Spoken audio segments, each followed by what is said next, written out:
Join me as I dive into the shocking cost of tobacco in Australia and uncover how much it really hits people's wallets and the effect that it has on society in general. We'll also take a look at the increased involvement of organised crime when it comes to tobacco and the link between increased prices and the availability of under-the-counter products. Can you hear the thunder? Oh, you better run, you better take cover.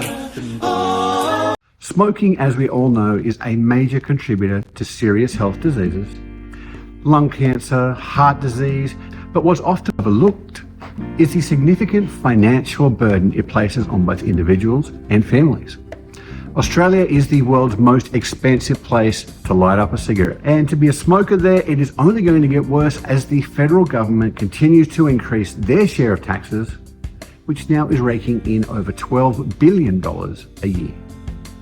Australia has long been at the forefront of a global push to stop tobacco use, and from plain packaging, which came about in 2012, to restrictions on where you can smoke, and also the total ban of cigarette advertising. At the start of the 20th century, 60% of Australians smoked. Here's an example of some of the quit commercials that you'll see on Australian television. They're straight to the point, they're blunt, but they're also effective. Is something you might not know about inhaling cigarette smoke. Within 10 minutes, your blood becomes sticky. Your heart has to pump harder because sticky blood clings to the artery walls, constricting them. A clot can form, and that can lead to a catastrophic heart attack, even in your 40s or 30s. The fact is, smoking causes sticky blood. So the rising cost of tobacco prices due to the government excise that's placed on them has placed incredible costs and burdens on those that are smoking. Now, I know that there's not a lot of sympathy for smokers from the non-smoking community. I should know. I was a smoker for 25 years. I smoked a pack a day. Now, fortunately for me, I gave up 10 years ago when the price of cigarettes was around $33 a packet. Right now, that same packet of cigarettes can cost you close to $60 in Australia. Compare the cost of a packet of Marlboro Red, which is a popular cigarette brand in both Australia and the United States. So a pack of 20 in Australia now is going to set you back $54.95 Australian, or in US dollar terms, that's $36.99. Reverse that, and in the United States at the moment, you're paying around $9 a pack, which equates to about $13 to $14 Australian. There is a big difference. That is a significant expense, particularly when it comes to those on low incomes.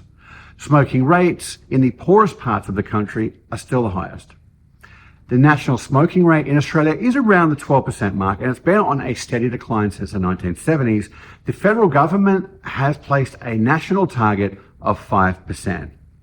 And it's the wealthiest suburbs in Australia that are actually reaching that goal. So the number one suburb in the whole country is City Beach in Perth. It has a 4.5% smoking rate.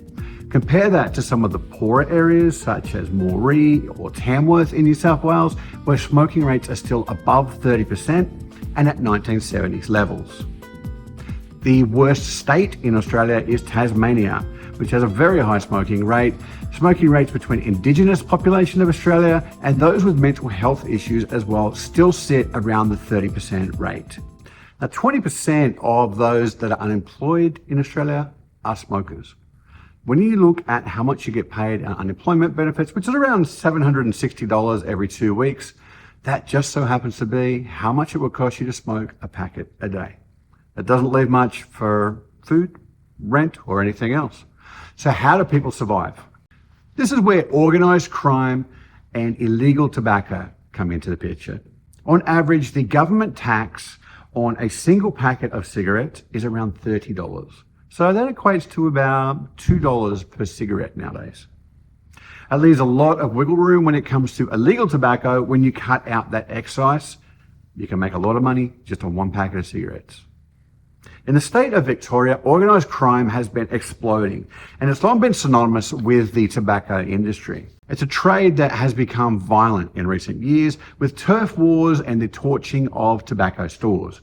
Overseas crime gangs, particularly from the Middle East and Asia, have been the ones that have been involved, but local hardened criminal gangs are now becoming involved, such as outlaw motorcycle gangs and crime families from Sydney, Melbourne and Brisbane, all starting to want their piece of the pie and get in on the illicit tobacco action. Since March of 2023, 68 tobacco stores across the Melbourne region have been firebombed.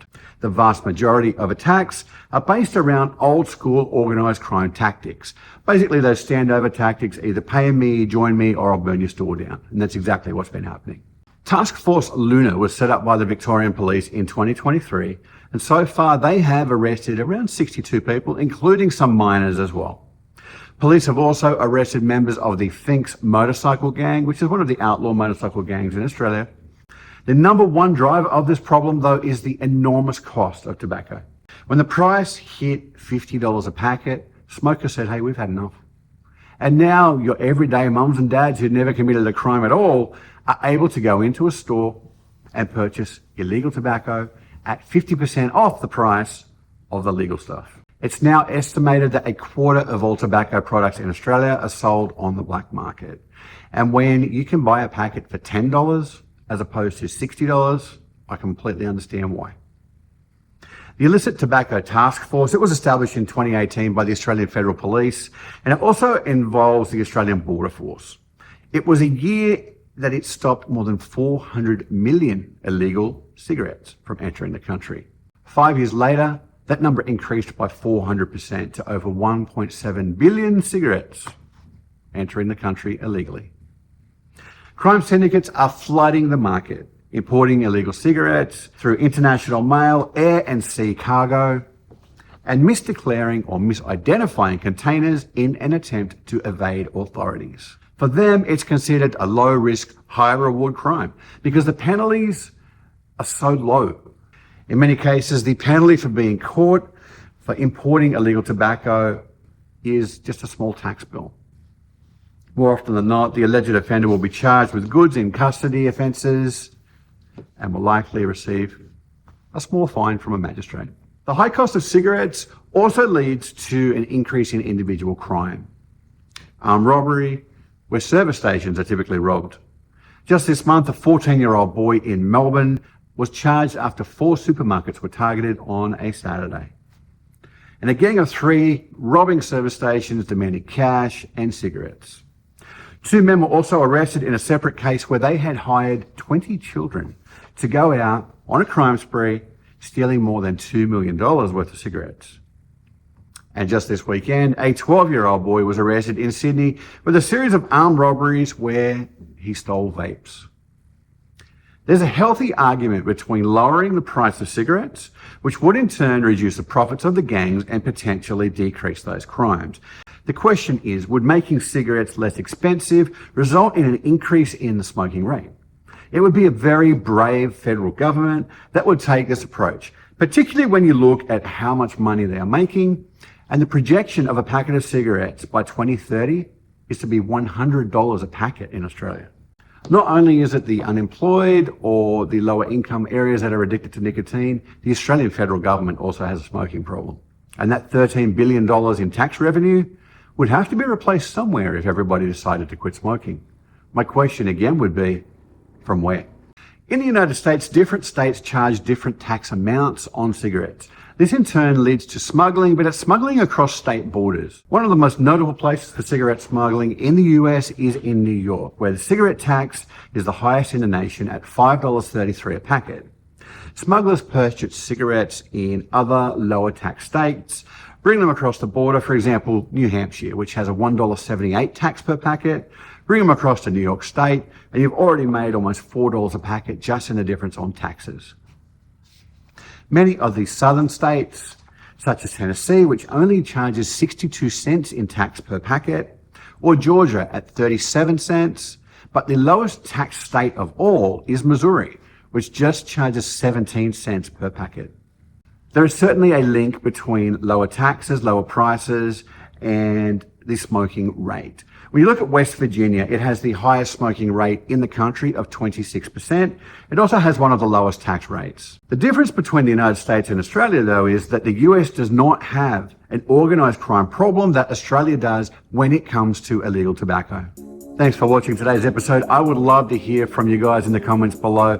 Tell me about your thoughts on tobacco and particularly the price of tobacco in Australia and in the United States as well. It is very hard to be a smoker nowadays. I get that. Thanks for watching, and I'll catch you again on From Down Under to Down South.